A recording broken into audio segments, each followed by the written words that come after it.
Hello guys, in this video I'm going to show you how to create a collection in the Trendyol app. First, we have to open up the app. Here it opens up in the home menu. From here we just go into the favorites menu. And here from the favorites section we swipe to the right to enter the collection section. And then we tap on create list. And here we can enter the list name. For example, business casual.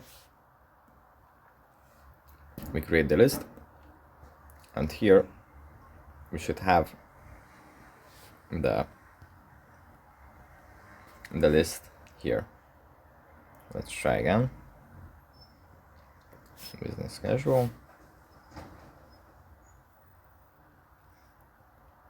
Okay, so first we have to add some items to the favorites list, and then afterwards we can add these items to the collection.